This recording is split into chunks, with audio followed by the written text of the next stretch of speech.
ಸ್ನೇಹಿತರೆ, ಅಪಾಯದ ಜೊತೆ ಆಟ ಆಡೋದು ಮಕ್ಕಳ ಕೆಲಸ ಅಲ್ಲ ಅಂತ ಸುಮಾರು ಜನ ಹೇಳೋದನ್ನ ನಾವು ಕೇಳಿರ್ತೀವಿ. ಆದರೆ ಈಗ ಈ ಮಕ್ಕಳ ಸಾಹಸವನ್ನು ನೋಡಿದ್ರೆ ಅಪಾಯದ ಜೊತೆ ಆಟ ಆಡೋ ಘಟಾನುಘಟಿಗಳೇ ಬೆರಗಾಗ್ತಾರೆ. ಸೂರತ್ನ ಈ ಮಕ್ಕಳು ನಿಜಕ್ಕೂ ಅಂತ ಸಾಹಸಿಗಳು.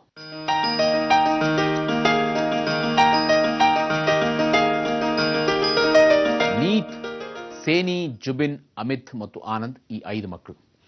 ಈಗ ಅವರ ಕೋಚ್ ಮಹೇಶ್ ಶಾ ಹೇಳೋ ಪ್ರಕಾರ ಸ್ಕೇಟಿಂಗ್ ಮಾಡ್ತಾ ಟ್ಯೂಬ್ ಲೈಟ್ಸ್ನ ಬ್ರೇಕ್ ಮಾಡೋದಕ್ಕೆ ಈ 5 ಜನ ಮುಂದಾಗ್ತಾ ಇದ್ದಾರೆ. ಪುಟಾಣಿ ಸೈನ್ಯದ ಈ ರೋಮಾಂಚನಕಾರಿ ಸಾಹಸನ ಬನ್ನಿ ನೋಡೇ ಬಿಡೋಣ.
ಮಕ್ಕಳು ಬರೀ ಉತ್ಸಾಹದ ಚಿಲುಮೆಗಳಷ್ಟೇ ಅಲ್ಲ, ಸಾಹಸದ ಕಲಿಗಳು ಹೌದು.